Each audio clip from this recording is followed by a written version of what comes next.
Houston, we have a problem.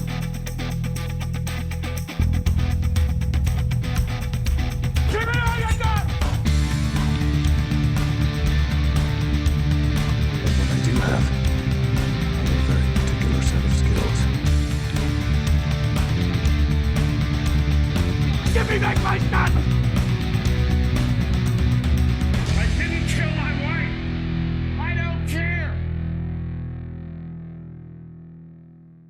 Hello, everybody, and welcome to a bonus episode of Stand and Watch, the best and only dad movie podcast you're ever going to listen to because we killed all the other ones. As always, I'm your host, Matt. I'm Nick.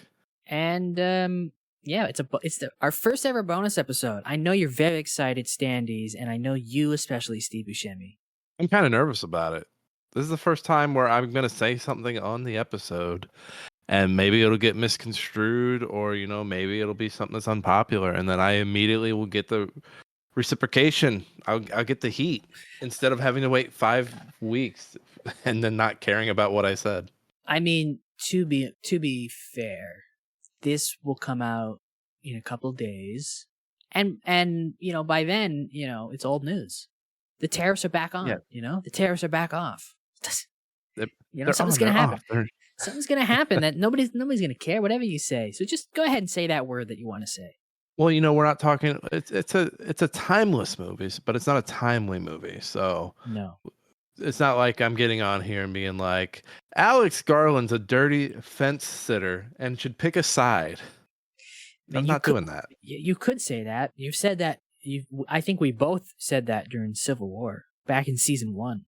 Back in season 1, we were like, hey, man, journalists are really cool and journalism is really cool, but pick a fucking side. Yeah. What's this movie about? This movie's not about picking a side, but he should have picked a side. Fucking fence sitter. Fence sitter Garland. I call him fence sitter Garland. See, when I watch a movie, I want to know that whoever directed it, whoever wrote it, whoever did the lighting, whoever put the Vaseline on the camera lens so it could get that look, I need to know that they align with me politically. Yeah. And I need to know that any movie I watch, the main characters are good people. Otherwise, if I watch a movie about bad people, that means I'm a bad person who agrees with those characters. Everybody knows that. That's like the rule of cinema. You see, I don't know if you non-film watchers, non-film writers, I don't know if you know this, but I need the characters to be likable. I need to like these characters because I'm likable. I'm likable. And I'm likable. I'm lovable. So I want them to be likable. I want to see myself in these characters. So if you make them a vindictive asshole, make them do questionable things. Yeah. I'm not thinking, wow, that's a very human thing. I'm thinking, why the fuck am I watching this person? My characters need to be anything I'm watching. The characters must have no flaws. They must be flawless because I don't have any flaws. I'm a perfect angel. I'm no Right. Nixon. You are. And I enjoy watching you sprout into this amazing human being that you are because you are perfect and you do nothing wrong. Exactly. But I don't want to watch, like for example, today's movie. I don't want to watch a retired peacekeeper cheat on his common law wife. Yeah, what's that about? What a bad That's person. fucked up. What a bad person. And yeah, everybody knows that good people are flawless and bad people have flaws. If you have a single flaw, you're a bad person. And if you make a movie about someone like that, no one's going to want to watch it because who would watch a movie about a bad person? That makes you a bad person. Like, why would Kurt Russell agree to be this character who is actively cheating on this woman that has been nothing but good to him? And disregard her drug addiction. Disregard that. I want to know, why would Kurt Russell sign on to a movie where he shoots people? You shouldn't shoot people. That's wrong. It's actually illegal. Yeah. I don't care what badge you're wearing, buddy. That's murder. The listeners can't see it, but before Nick said the word murder, he did a fun little head spin. It was more of a windmill, just to emphasize the murder, the M in murder. Anyway, if you haven't guessed by now, our first bonus episode is about the movie Tombstone, because, unfortunately, the universe is terrible and everything sucks, and Val Kilmer passed away. Yeah, we are recording this on the 12th. It has been 11 days since he's passed. Damn. We did have a nice little realization. So by the time you're hearing this, you won't have heard our Nice Guys episode. But there's a little piece of Val Kilmer in the Nice Guys that I wasn't aware of until this time around with it. Yeah, we just yesterday we recorded our episode on the Nice Guys. That will release sometime in May. But yeah, it's a Val Kilmer appreciation week. What a guy. Yeah. Do you just want to get right in? Let's get right into it. I've got the Wikipedia up here for it. Tombstone is a 1993 American Western film directed by George P. Cosmatos, written by Kevin Jair, who was also the original director but was replaced early in production. I mean, things weren't going so well, probably. I don't know.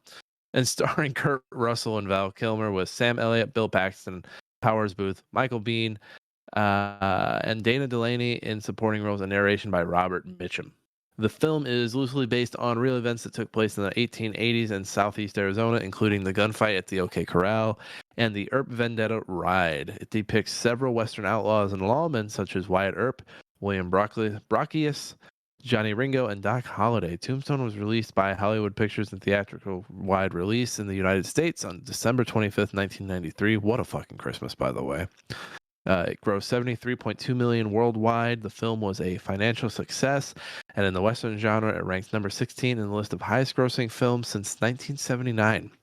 Critical reception was generally positive, with story, directing, acting receiving praise. Particular praise went towards Val Kilmer's memorable performance as the hard-drinking Doc Holliday. The film has become a cult classic since its release. I'm gonna be honest. This was a DVD that my dad had. It had like the old-timey map. If you know the edition I'm talking about, good for you. It was a fun little map. I thought this movie was way older than 1993. This movie fucking rules. It does fucking rule. This is a great fucking movie. There's just no other way to describe it. It fucking rules. This is... You want to talk about a dude's rock movie. This is a dude's rock movie. And it's... Like I'm very out of my comfort zone when it comes to watching westerns because I only watched a few. But this movie just feels good to watch. It just feels good to sit down and watch it. Like it opens on some scoundrels, some bad men doing some bad stuff, and it just fucking keeps going from there. It does feel like a very classic western. Like if Unforgiven is like the Western movie of the 90s that takes down the genre. This is very much let's make a classic Western movie for the modern day in the 90s. And that's what they did. Just some dudes. Just a bunch of dudes. Some good dudes, some bad dudes shooting each other up.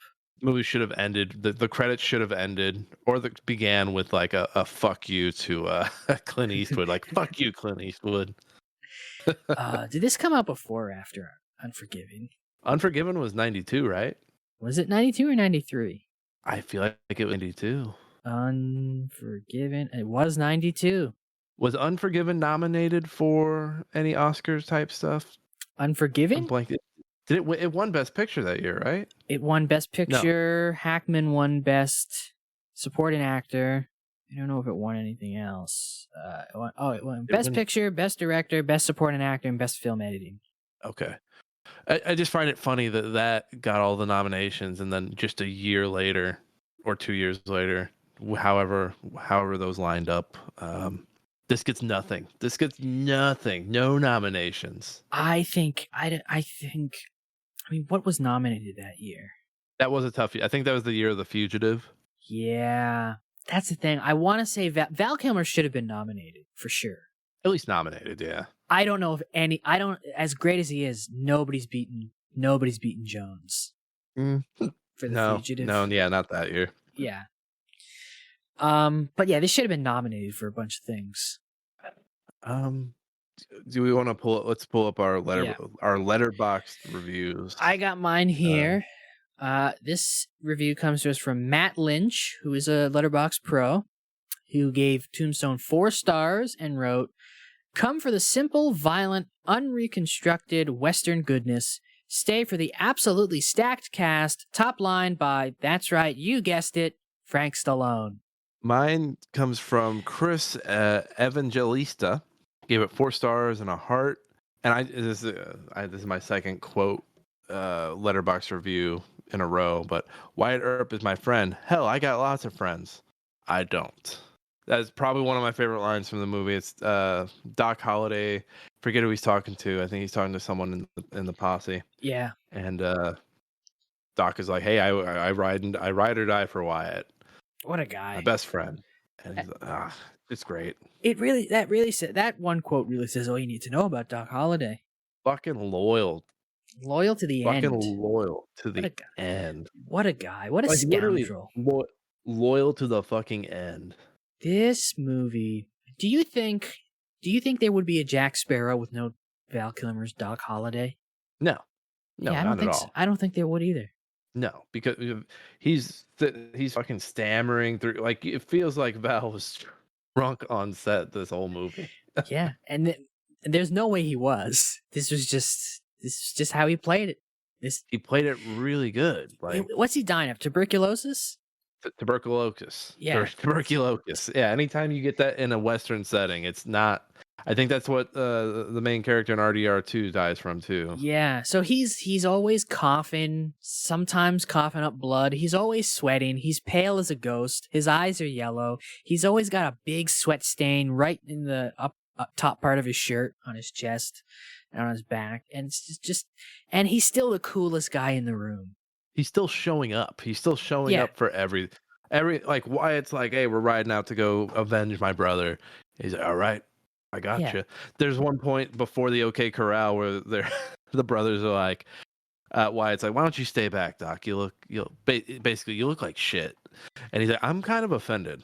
I'm offended you would say that to me," because he's like, "I'm coming to the fight. What are you talking about?" And he's always still he's showing up, and he's showing everybody up too. Like, this man's he's dying of tuberculosis. You know, he doesn't have much time to live, and he's out here beating people up who call him a cheat at poker. He's, you know, Johnny Ringo's spinning and doing fancy tricks with his pistol, and Doc Holliday's just copying him exactly, but with a cup. He's a troll. He's a fucking troll, and I love him for it. Yeah, during the shootout at the OK Corral, he's standing like point blank range away from like one of the bad guys who's like, "I'll kill you," and he's just like, "You're a daisy if you do," and he's like putting his arms out like, "Come on, do it." I really love Doc Holliday. I really love Val Kilmer in this. This might be my favorite Kilmer. I mean, for me, it's a toss up between this and Kiss Kiss Bang Bang. I still need to see. I still need to watch that. Yeah, but in a movie with a cast and we'll talk about this a little later, a cast this stacked, and he's just showing everybody up, much like Doc Holliday. Well, everyone's fine. Like, there's not like a week. It's not like this isn't Godfather 3 where it's like, oh, everyone's amazing, and then the director's daughters. And everybody's really good. Everybody's really good. Kurt Russell is great. You know, Sam Elliott's great. Bill Paxton is great. Michael Biehn is really fucking great in this. I think. Yeah. As Val Kilmer is obviously the star, and he's the one who's stealing every scene. But I think people talk about this movie, they're always talking about Val Kilmer. People need to start putting some respect on Michael Biehn. I don't know. I was watching this again because my story is I fell asleep multiple times. Not a boring movie. I've just been watching it at weird times. And there's just a lot of good teeth acting in this. Yeah. Like, people deliver their lines and their mouths are agape, and like you see the yellow on their teeth. And you're just like, man, I don't know why, but I fucking love this guy. Yeah. And Michael Biehn, his teeth are always showing. He's always got his upper lip just a little bit curled. And he's such a great slime ball. And Doc Holliday as a character, as great as Val Kilmer, performance of a lifetime, I don't think Doc Holliday is as strong of a character without Michael Biehn's Johnny Ringo as a foil. He's just such a good rival. Oh yeah, well, and their last like gunfight is just so good because you're expecting Wyatt. Yeah, he's expecting Wyatt, and he says, "Well, you know, I don't remember what he exactly says, but he's like, you know, we don't like Johnny Ringo's like trying to get out of it. He's like, we don't have to, we don't have to do this. I don't have a probably problem with you. And Doc Holliday's, well, we got some unfinished business. We were gonna, play, blood for blood. Johnny Ringo's like, oh, I was just kidding. I wasn't. He almost seems like he's afraid of Doc. He is, and he should be. This is a man who's dying of tuberculosis, and throughout this entire conflict was showing everybody up. Why wouldn't you be afraid? I read up on Doc Holliday, and I want to read up more. I'm like, I kind of want to read a Doc Holliday book because he sounds like a really interesting guy. I know they did. I know they took some liberties with him in the movie, but I kind of like Val Kilmer killed it so well that I'm like, I kind of want to read a book about that character. Yeah, you almost wish that he's as cool as Val Kilmer makes him out to be. Right. The crazy thing about this movie is I'm on the Wikipedia page right now in front of the cast, and you normally have the actor and the link is blue, and then the character, and they'll give a description. Just about every character in this movie has, like, if you click on the character's name, has a lengthy fucking Wikipedia page about their time in the West. Yeah, it's really fucking. It kind of makes you romantic about the West and cowboys. Fuck you, Clint Eastwood. It's almost like as much as I love Unforgiven, it's like Unforgiven almost feels like a gatekeepy thing, we had it during the good times, now it's coming to an end. Let me pull up the ladder for everyone who wants to be a cowboy right now. Well, here's the thing about Unforgiven. Unforgiven is a really great portrayal of actually the West sucked, and all the myths about it are overblown and terrible, and you shouldn't believe them, and John Wayne is a piece of shit. But man, no matter what that movie says, a really good Western is just, God, this is what the movies are about, man. A good piece of work. You can feel that way about Unforgiven. I'm calling it Western gatekeeping. That's what Unforgiven is. You've been called out, Eastwood. I'm glad they did what they did to juror number 2. I'm kidding. I can't carry that. See, this is coming out in a few days, and people are gonna be like, what's this guy doing? Go back. If this is your first episode, go back and listen to our Unforgiven episode. I'm almost positive we both gave it like 4.5 stars. I gave it 3. I said, fuck you, Clint Eastwood. I'm almost positive you gave it, I think you might have given it a 5. No, the whole review, I called him Yeller. I said he were Yeller for making this movie. He's gatekeeping the West. Well, it's on record. It's final. It happened on a podcast. You can't take it back. By the way, but yeah, the West seems pretty cool. Yeah. So. By the way, this episode's not going to follow our standard format because we have no negatives. Oh, I guess you do. You have a negative. Did you have a negative? No. Oh, I'm thinking of The Nice Guys. I had one negative for The Nice Guys, and it was like take it, throw it on the wall, and see if it sticks. Kind of negative. If I watched it again, I'd probably be like, no, this is fine. Yeah. So this is a perfect movie. This is a perfect movie. Yeah, we normally, if this is your first episode for some reason, we do a negativity sandwich where positive up top, negative in the middle, positive on the bottom. Yeah. But sometimes you just eat bread. Sometimes you just eat bread, and sometimes you just eat the lettuce or whatever you put in your sandwich. This is, I mean, do you have any quotes that stood out? Because I've got a few. I have the quote page here. I can read a few that I think. Obviously, there's the classic "I'm your Huckleberry." Always, that's number 1. Yeah. When Doc Holliday is playing cards, they're playing poker, and this is how he's introduced. I love this. They're playing poker, and he's winning, and the guy accuses him of cheating, and he goes, "Why, Ed? Does this mean we're not friends anymore? If I thought you weren't my friend, I just don't think I could bear it."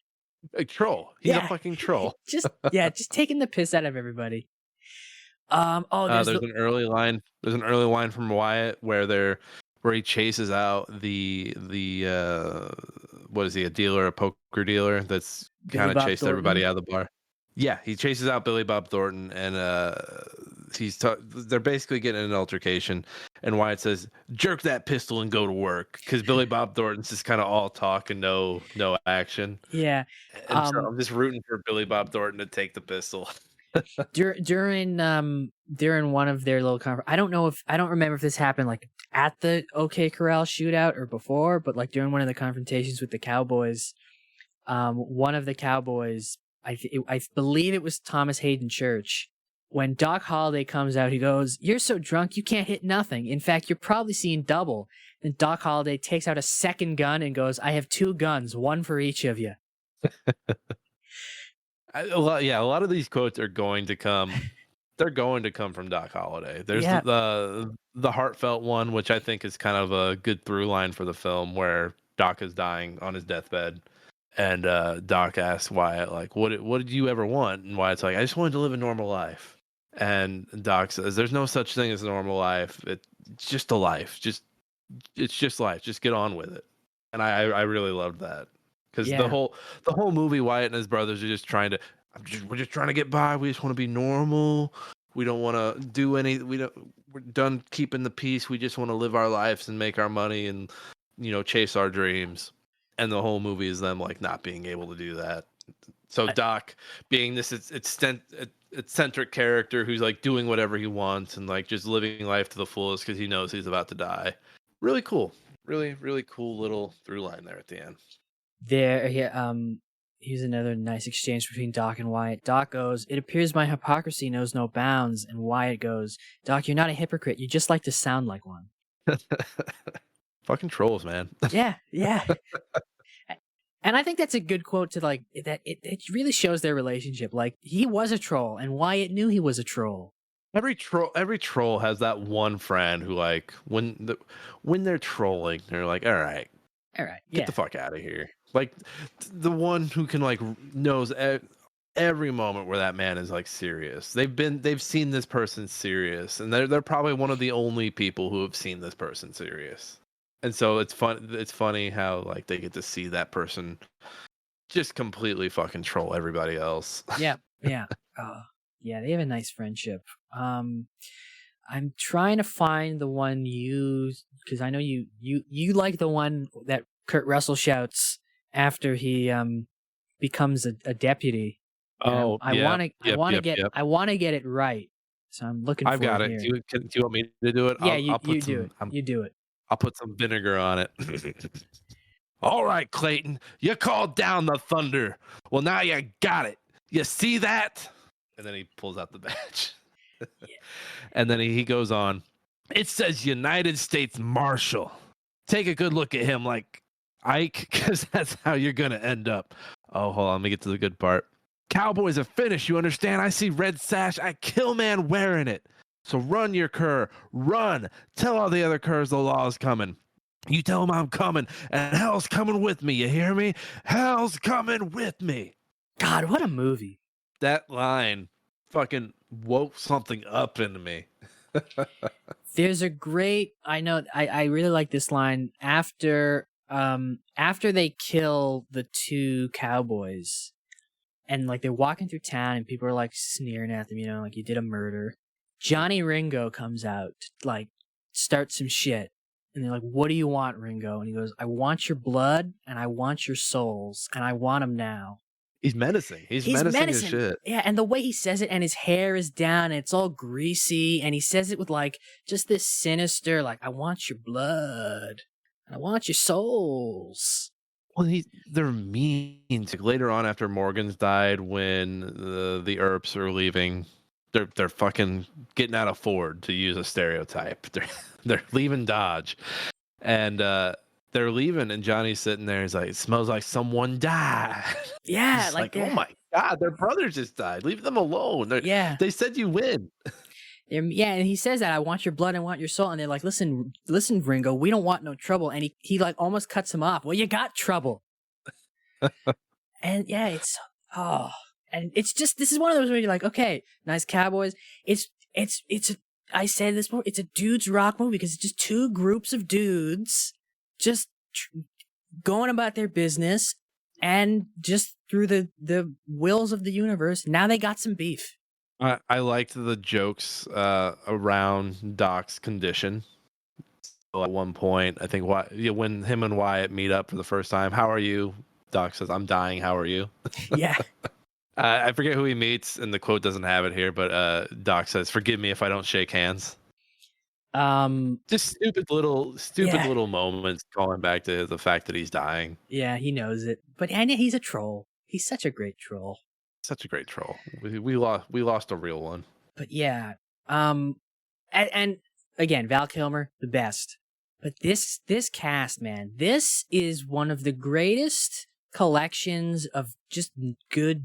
This is one of the greatest collections of dudes ever put to film. Just a cavalcade of character actors.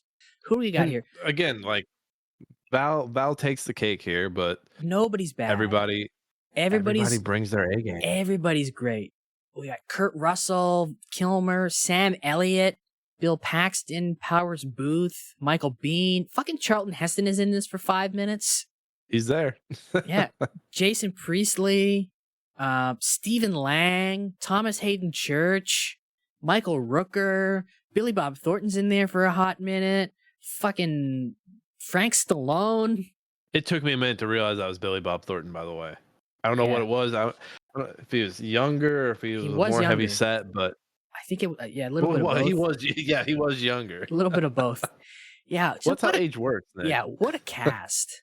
I was very smitten with Josephine played by Dana. Yeah, Josephine played by Dana Delaney. I saw her. I was like, oh man. Like I'm a married man, but I was like, oh man, I think I'd leave my drug addict wife too. Billy Zane, I didn't mention him. Yeah, incredible cast. But yeah, Josephine is the first time I watched this movie, I think the one problem I had with it was I didn't care for the romance subplot. I was like, it's not in that much. I was like, you can take that out and whatever. But on this second watch, I'm like, no, because that's kind of the point. Yeah, he can go live your life. It's not a normal life. Just go live your fucking life, bro. Yeah. I thought it was kind of mean. They just like the end. They do the narrations like Maddie died of an overdose. It's like Kurt Russell need not worry. He need not worry. The woman that he's cheating on, she's dead. She's dead. Yeah, but that's the movies, baby. It's the West. Oh. I giggled at that because like they don't really tell you what everyone else did. They give you like what Sam Elliott's up to, him and his wife.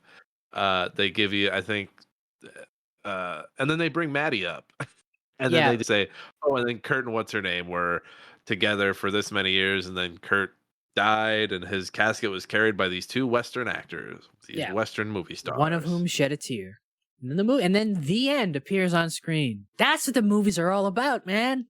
It was almost like, you know what? I think them doing that to Maddie. Have you ever seen Old School? Of course.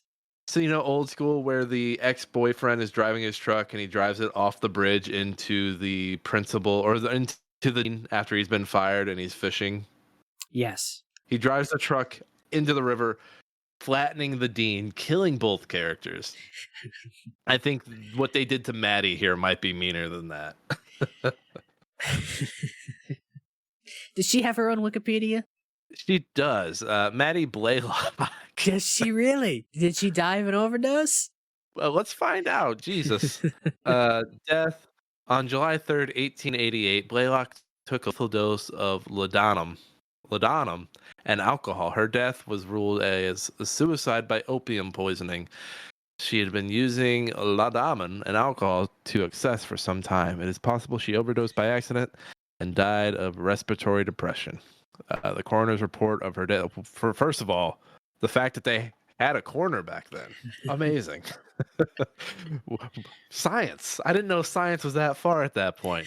Of her death was brief. She's buried in the cemetery at Pinal City, now a ghost town located just west of the former mining town of Superior, Arizona. I kind of want to go. To this ghost town and like just walk amongst the graves. But yeah, they so they kept it true, but just by the way, Matt's dead, so don't feel Wyatt's not cheating anymore. He's happily married again until the next actress comes along. And I do love that when he meets her, when he becomes smitten with her, she's playing the devil in the play. Yeah. I thought that was very tongue in cheek. Yeah, okay. I like that. That's cool. Oh, this is a great movie. We haven't even talked about the shootout at the OK Corral. I like the fight. I don't know. I like the fight on the river just a little better I think the because it fight, feels more personal. yeah, the fight in the river is more, it is more personal because that's like the calm. That's like almost the if it wasn't for Ringo and Holiday, that would essentially be the final battle. But what I really like about the OK Corral shootout is how chaotic it is. Nobody's taking cover. Like there's no strategy involved at all. It's just they're walking up like we're gonna do some shit. We're gonna solve this. There's a fucking house on fire behind them as they're walking to the corral, which is an incredibly cool shot. And then they just show Well, up. and no, Yeah, go ahead. good. I was gonna say, and no one's they just walk up. No one's taking cover. Like they could Yeah, have easily been shot down at any point. they It's walk up. They're like, draw your weapons. Everybody draws their weapons, and they just start blasting. Right? It's the meme. So anyway, I started blasting, and they got they're just they're just shooting their revolvers like at each other. Almost point blank range in an open lot. No one's taking cover. It's terrific. Fucking Stephen Lang, the coward that he is, jumps into a window to take cover and try to take some pot shots, but he gets caught and runs away. I like that they walk up. I think it's Sam Elliott that like walks up and basically like already has his gun halfway out and like has his other hand up like this, like, "Oh, let's not do this." Yeah. It's like, what are you doing? Just draw your fucking pistol. But yeah, it's great. And yeah, I think they kill, I don't remember how many cowboys they killed, like 2 or 3 of them. Bill I think they kill Paxton. the brothers. They kill the twins or the brothers. I forget if they're twins or not. Yeah. And then one other guy. They kill 3. I Yeah. remember seeing. Yeah, and then Bill Paxton gets clipped. Did Sam Elliott get clipped too? I don't remember. I think Paxton and LA get clipped, and I remember because don't they have the one member that approaches the brothers after. Is like, "You're killing my friends." I forget because he's also the one that's smitten with the actor that ends up dying. Forget who is that? Jason Priestley. Yeah, and he's just I really like his role in this movie because yeah, while he's friends with like these no do gooders, like him like calling them out kind of like brings them back down to earth. So they just don't start feeling like action superheroes. Yeah. But yeah, and I love it. It's not like you expect a Western, and there is a classic Western showdown in this. But yeah, it's almost like a what the hell are they doing? Like you would expect your action heroes to come in with a plan and be and be badass, and they come to the thing looking like badasses, and then the shooting starts. It's like, what are you doing? Take cover, and just nobody takes cover. They're just blasting, and it's great. They wouldn't last around in the video games I grew up on. Yeah, no, right? They're just blasting, and it's so chaotic. And you're like, what's happening? How are they not hitting each other? I don't think I think, they're shooting with 6 shooters. No, they're shooting like 8 shots per 6 shooter, it seems like. And I'm like, I don't care. I love it. Goof. All right, Mr. IMDb goof. No, I'm saying like, it's fucking great. I don't care. Keep blasting. Why does anyone live in this town, by the way? you got assholes showing up to the theaters, shooting at the talent. People just shooting randomly for no goddamn reason at all. There's also the gut-wrenching moment of Bill Paxton dying. And it's just like, it's very sudden and violent. It's not very sexy at all. He's playing in the billiards hall. He gets shot in the back. He's playing pool. They just come in, shoot him in the back, and leave. You almost don't see who does it. It's so quick. Right. And then at one point they're trying to get the bullet out of his back. And it looks like the most painful fucking thing. And he's gone. He's fucking gone. And then Wyatt is out in the rain. And part of my brain's like, oh, he's got like, because he's covered in blood up to his arms. And he's going out into the rain. And my dumb brain was like, oh, all the blood's going to be washed away. He'll be clean. And then I was bothered when he wasn't by the end of that scene. I was like, why is he not clean? But also, I really love that overhead shot of him, like, in the street. Fucking Josephine comes running out. He's fucking sends her away. And everyone's just, like, watching him, like, scream in agony, basically. Yeah. And what I love, too, is, like, after that scene, they, Sam Elliott's leaving, and then the scene comes where they think that Wyatt is on the train with him. They're going to ambush him. Wyatt knows and he does the speech you said, you wanted the thunder. Well, you got it. And then instead of like building up to like more things, you just an immediate montage of them killing all of these cowboys. I loved it. It's great. I was here for it because Doc goes to the whorehouse and kills 2 guys. Wyatt goes to the opium den and like someone goes to suck on a pipe and ends up sucking on a 6-shooter. Yeah, it's great. I love that montage. A lesser movie would have been like, well, we're not going to put a montage here. We're going to do we're going to add some more drama. And it's like, no, a montage of them killing all the people. A lesser movie would have had him drop that line, and then the next scene they're fucking planning on like a chalkboard in a private room. Like, all right, these guys go to the opium den. Yeah. Get them. It would have been like them getting the posse together and planning their attack, and then the attack, and then it just goes right to like the river attack, the river scene, right? But this was like, no. We're gonna see them we're gonna do a nice little montage of Wyatt's posse getting revenge. It's a good like back and forth, like the bouncing back and forth of the sides kind of having the advantage over one another. Yeah. And I know you specifically love this, so you can talk about it. The river fight when he's just, they get pinned down and Kurt Russell's just like, no, and he just walks into all these bullets. Completely unscathed. I know we usually don't do audio bites from the movie, but can we please put a few of those no's like right here? No.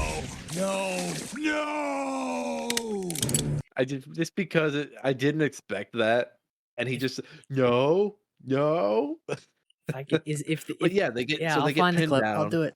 They get pinned down, and they're going like they're on the river. The cowboys are kind of like hiding like in the brush in the trees. And Kurt and everyone on his side, they're basically, if it's Minecraft, they've got like one block between them and the bullets whizzing by. And Wyatt's just like, no. He gets up, starts walking. It's basically not to go back to the nice guys again, but Marshall's like, I don't think I can die. Yeah. He just gets up, walks towards him, shoots the man in the river, leaves him. Yeah. Like when he shoots him, he falls back into the water, and like his hat comes off his head and like covers his face perfectly. I don't know how many takes it took him to get it to do that, but it's a great fucking shot. And the biggest, besides Doc River, the second loudest mouth in the fucking movie is finally fucking dead. Yeah. I also, and we've been talking about everybody in this movie is great, but Powers Booth is Curly Bill. He has a great little moment where after they've killed Bill Paxton and, Wyatt and Virgil are like, okay, we're going to leave the town. We're going to, go off and do our lives. And Curly Bill is like sitting on a porch, in town, acting all cocky. And Kurt Russell comes up to him and he's like, this is over now. We're leaving or whatever. And he just looks at Kurt Russell and goes, well, bye. Yep. It's so good. He's just like, he's almost on the same level as Doc, like with the shit talking. Yeah, he's just, well, bye. And it's so perfect. And you're like, oh, fuck this guy. But and then it just reminds you, like, these are just dudes living in a town. Yeah. Like, this is no different than, like, me going and shooting some guy that lives 2 doors down. It's just 2 groups of dudes with beef, and they're just escalating it. And it's like, well, bye. And it's like, well, I'm your Huckleberry. The mustaches, by the way, we haven't mentioned one mustache yet. Maybe Sam Elliott's. But... I mean, yeah, Sam Elliott, obviously, glorious mustache. Every mustache in this is real. That when you said that, I was like, there's no fucking way. Yeah. But every one of them. Real. Amazing. It's kind of nuts. I mean, we know, obviously, Sam Elliott has maybe the most iconic mustache of all time. Still has the same one. He never shaved it. He just kept that mustache. Yeah. When he shaves it, it actually grows back just like that. Like he'll shave and he'll wake up the next day with that mustache. It's just the way it was meant to be. There's a great dog in this movie too, by the way. It's just sitting at the table with them playing poker that I had forgotten about. We know Kurt getting fed spaghetti. Kurt Russell, obviously, we know he can grow a great mustache. Everybody else, great mustache. Johnny Ringo, great mustache. Doc Holliday's little sophisticated stash with the soul patch, incredible. he's a man. He's a man of means. I love I love how he looks, like, even the mustache. He looks like a scoundrel. Like, all these guys look like cowboys, and he just looks like a scoundrel. He looks like he's always up to something. There was part of me watching this that I was worried I was gonna have a hard time keeping track of who the good guys and bad guys were. Because I don't think I don't think it does the typical Western thing where it's like, okay, the bad guys wear black, the good guys wear white. Yeah, I mean, the bad guys wear but- that red. They wear the red sash, but the like red that, sash. yeah. But no, like this was with as big a cast as this is, I was really nervous. It's like, oh fuck, who's who? But hey, Yeah. And again, it's one of those things where, and I never, I mean, the more movies we do on this podcast, the more I really am becoming movies used to be good. you're becoming an old man. As I'm- the dad of the podcast, let me tell you, you're getting old, son. I just like, we watch these movies from the 70s and 80s and 90s, and I'm still not one of the people who are like, oh, all of today's movies suck. They're, there's so many great movies today, but it's hard to watch a movie like this, which at the time was seen as like, it's pretty okay. You look at the reviews this got at the time, and it was like, yeah, it's great. It's a good, decent, fun time. No critical acclaim or anything. And you watch this today, and you're like, this movie is better than I think anything that's released this year. Mm-hmm. And it's just, I mean, you look at it like, oh wow, look at the real fucking set. Look at the work put Yeah. into the costumes. You said it yourself when we were like planning this. You're like, if they did this movie today, all these mustaches would be fake. Yeah. We've talked about it numerous times. Everyone in this movie would have veneers, and it Yep. would take you out of it. Yeah. I mean, we even talked about it. Like, who would you even, cast in this movie today? Because, like, who were the character actors that you would get? So here we're going to play a fun game called Making a Modern Tombstone. Oh, it's Tombstone time. Okay, Yeah. let's cast it. Let's cast it. All right. We'll go character by character, I guess. Character by character, and then remind the audience who's playing them in the actual movie. The audience, not me, of course. Okay. I don't need to be reminded. So we will start with the main. He's the main character. Wyatt Earp, played by Kurt Russell. Glenn Powell. Yeah, it's Glenn Powell. I was double checking 'cause I knew there were two. There were the two that we were thinking of, but yeah, Glenn Powell. Yeah, Glenn Powell. Okay, Doc Holliday, played by Val Kilmer. Austin Butler. This is Austin Butler. Yep. Austin Butler. And he can do the voice, and he'll have a new voice that he can have for the next 5 movies and the rest of his life. And you know what? I'd be okay with that. I'd rather him do that than be Elvis for 5 years. Yeah. Oh. Morgan Earp, played This by is the Bill, younger brother, right? Yeah, played by Bill Paxton. Now, I don't know if I don't think we settled on somebody yet. No, because we wanted a younger actor. Yeah. We had mentioned Jeremy Allen White. Yeah, but we have him in Maybe. another role. There's a better role for him. A smaller role, but better one. Yeah. This is a tough one. Maybe like a who's the son character from We're the Millers? I forget his name all the time. Oh, the eyebrows guy. Yeah. I also forget his name all the time. Is it Luke? I feel like it's Luke. I can look up the cast on that. Yeah, I was just If you I was just type aiming in for someone if you just look up eyebrows guy, eyebrows guy. I'm telling you, We're getting paid guy. The we're getting paid guy. eyebrows guy. Oh, Will Poulter. Yeah, Will Poulter. I think Will Poulter would be a really good Morgan.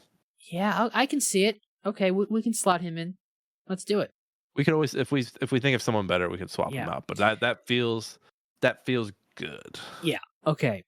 Virgil Earp, played by Sam Elliott. I really like who we came up for this one. Dave Bautista. I think Dave Bautista would be really good in this spot. He gives older brother energy. Yeah, just the older and you think, he's the older one. He's gonna be the wise one, and he's just doing it. He's just part of the beef. He almost starts the beef, actually. Like, he's almost the instigator. He's like, yeah. Well, and he's the one where they I mean, all the brothers agree they're not gonna do any law abiding. They're not gonna do sheriffing stuff. And he's the first Virgil. one. He's the first one yeah. that's like, I'm the sheriff. Now I'm going to be the sheriff. Yep. I think that's a good choice. Yeah. All right. Curly Bill, played by Powers Booth. Michael Shannon is my pick. Michael Shannon. Yeah, I do like Michael Shannon. I think he could play a really good bad. He's played really good bad guys. So. Yeah. And I'm just picturing Michael Shannon going, well, bye. And it works. It works. Okay. He's I've met him in real life. He's kind of an asshole. So he comes by it honestly. Is that a bit or you being serious? I have a story. I'll tell it another time. Okay. Okay. I like who we came up for this. Johnny Ringo, played by Michael Biehn. Old Walton Goggins. Walton Goggins. He's got some experience in westerns. Between Django and then I guess you could consider his FX show kind of western as well. Justified. They all pretend they're cowboys in that. Yeah, and Fallout as well. Yeah. And this would give him a chance because I don't think he's played the cool cowboy in Fallout. He's kind of played Boyd in Justified is kind of like smarter than everybody in the room, but he hasn't really played like a real sleazeball like Johnny Ringo. The closest he got was Django, but he was like in Django for maybe 10 minutes. Yeah. Henry Hooker, played by Charlton Heston, who is in this movie for about 2 minutes. I say Willem Dafoe. I could see it. Defoe's in a lot. Is there Defoe fatigue yet? I don't think you can have Defoe or Cranston. I think Defoe. I think you can find something else for Cranston. Yeah. Okay. Billy Breckenridge, played by Jason Priestley. This is the guy we were talking about. The one that was like, "Those are my friends." Yeah. Now you mentioned you would put this person in the movie, and I was like, "Do we want a crook bloke in this?" And you're like, "Yeah, it's fine." So Shia LaBeouf as this guy. Yeah, someone who's like, I don't know. Shia, terrible human being. I think he can act his ass off. He was the one person in Megalopolis besides Auntie Wow that knew what movie they were in. Don't forget John Voight. John Voight, what do you think of this boner? What do you think of this What do you think of this boner? Hey, Wyatt, what do you think of this boner I got? I'm bringing the thunder. Okay, we got Stephen Lang as Ike Clanton. This is the real chicken shit one who's always running, and Norman Reedus. Yeah. I was trying to remember who we said for him, but Norman Reedus is a good one. Norman Reedus is a good one. I like it. He can branch out, stop smoldering, and just be a nice chicken shit. I want him to play a bad guy for once. I like him as good guys in the roles that he plays, but I want Norman just be bad. Yeah, and this would be a good range. We'll see his range because not only would he be playing a bad guy, he'd be playing one who runs away from everything. Just the complete opposite of everybody Norman Reedus has ever played.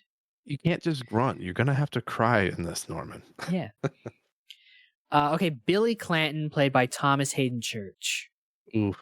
We haven't decided. We didn't talk about this one, did we? No. Now I know we said John Bernthal should be in it.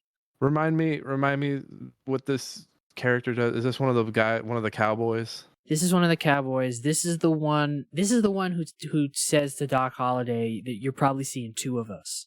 Yeah, you know what? Give it to Bernthal because he's kind of a cocky son of a bitch. Yeah, he's a cocky son of a bitch, and Bernthal is known to make even small appearances very memorable. Right. You know what? We gotta get Plemons in this. Oh, and it can be a small role because he'll fucking come in, he'll get it done, and he'll fuck off. What about Plemons as Billy Bob Thornton's character? Yeah, just a sniveling asshole dealer. Yes, that goes to get his shotgun after he's been wronged, and then Doc tells him off. Josephine, we've decided, is going to be Rachel McAdams. Rachel McAdams, the role she was born to play. Yeah, and what's her name? Who ODs? I always forget her name. Maddie. You would. You fucking monster. Maddie. Well, how could you remember Maddie with Josephine? Right, you're right, but also you fucking monster. Anyway, Maddie, we've decided, would be played by Sydney Sweeney. Oh, poor Sweeney. Poor Sydney. She said she was done with drug-related materials after she got out of Euphoria, right? Is she out? I don't even know. None of them will ever be truly out. Did you ever get to quit Euphoria? No. Oh, just when I thought I was out, they pulled me back in They contractually. pulled me back. What was the drug shit? The automedia or whatever. I don't. Sherman McMaster is played by Michael Rooker. You just get Michael Rooker to come back for that one. Yeah. He's still around. He's still doing pretty well for himself. All right. Yeah. Okay. Michael Rooker reprises his role. I feel like when you do something like this, you do have to have that one reprised role. Maybe he doesn't play the same person. I don't know. We'll get him to play the same person. Okay, Mr. Fabian, played by Billy Zane, we've decided would be played by Jeremy Allen White. Yeah, is we're considering him for Morgan, but I do think someone just a little younger. And you know what? Let me not put my foot in my mouth. Will Poulter is 32. Jeremy Allen White is 34. So hey, we got it just under the wire. Yeah, but yeah, and you know what? Mr. Fabian is an actor. He's theatrical. He's over the top. He's very flamboyant. And we know Jeremy Allen White has the hair for it. You know, he's already got the curly hair, the lush curly hair. And, you know, let's get him to step out of his comfort zone. Let him go over the top. Channel the angry energy into flamboyance. Who else we got? Well, this is the part where I don't really know who's who on this cast list. Well then we don't have to cast any more people then. We can be done. Okay, there is one more person actually who I would like to. Ed Bailey, the guy who accuses Doc Holliday of cheating at cards at the beginning, played by Frank Stallone. Who do we get? I've got one. Jack Quaid. Ooh, I like that. He's just off the top of my head. I do like that. Was there anyone we said in our little chat that we didn't mention yet? Michael Shannon, Shia LaBeouf, Glenn Powell. I'm trying to think, because I was looking up the Fury movie. I was trying to think if any of those guys. No. Because we got Shia already, so that Shia was like the one person from that. Oh, you wanted Channing Tatum. Yeah, but I don't know where we'd put him. Shea Wingham. He'd be good in this. Maybe he can replace Rooker. Yeah, you know what? Put him where Rooker is, yeah. Yeah. You also mentioned Pascal. Oh, fuck. I forgot about Pascal. Why didn't I fight for that man? Ooh. See, the thing... So, put Tatum in that role, because he's essentially doing the same thing they did with him in Hateful Eight, where he's not in half of the movie. So you put Tatum as Ed Bailey? Yeah. Okay. Shea Wingham is Michael Rooker. Who's Pascal? Pascal could play... Oh, could he be the crooked? Could he be the crooked sheriff? Is that the one that gets shot in the stomach later on?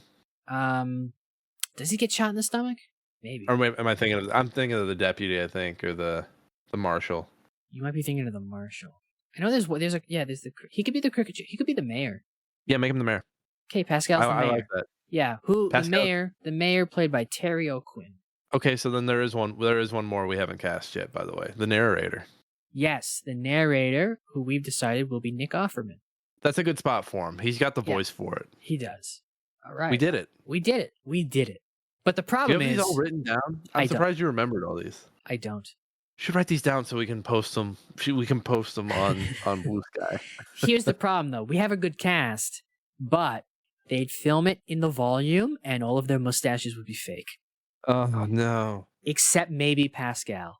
And maybe Powell. Pascal's already got it. Powell would grow one out. Did we miss anyone? Is there anyone we missed on your end that you wanted in this? No. Why didn't we get Hawkeye in this? Why is Hawkeye not in this? Jeremy Renner? Where's Renner? If only there was an app I could use to figure it out. He's got a country album, damn it. He's got 2 country albums. Yeah, we got everybody. We got everybody we wanted. It'd be a good sequel if it were made. It'd be a good remake if it were made not now. It would be a good remake with that cast made in 2016. But they're all the age they are now. Yes. Yeah. You know what? Let's give it 10 years. Let's let Hollywood pull its head out of its ass. Oh, yeah. What a movie. This is a 5-star movie. 100% dad movie, right?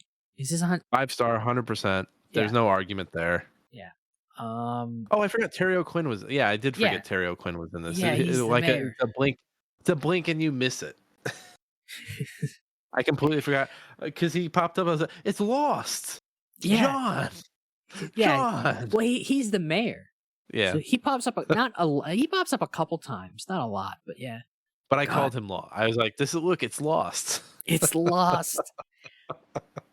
I don't have a dad joke for this movie because I don't know. I wouldn't even want one. I wouldn't even want to say one. Me neither. I put all my energy into the casting. Yeah. I do have a negative Nancy though. Me too. An IMDb Negative fucking Nancy. goofball. For those who don't know, these are IMDb goofballs who hop onto IMDb and type out a goof for a movie when they could have just left that to themselves. Nobody needed to know this. Yeah. I've got one right here that is so stupid. Actually, I lost it. Go ahead and do yours. Okay. Mine is also pretty stupid, but it just the way this person wrote this makes me laugh. Wyatt was not with Doc when he died. They didn't see each other a long time. Oh, someone took the historical fact and was like, well, actually. It's one thing to take the historical fact and be like, well, actually, that's enough to get you put on the negative Nancy of the week. But the way this person wrote it, they didn't see each other a long time. Like you're telling a story. Like he's Wyatt's mother, and it's like, well, actually, them boys hadn't seen each other for quite some time. Like you're the narrator of the story. They didn't see each other a long time. I've got one that's just as ridiculous. Let's hear it. At the end of the movie, Wyatt asked Josie if she's ever seen California from the Rocky Mountains.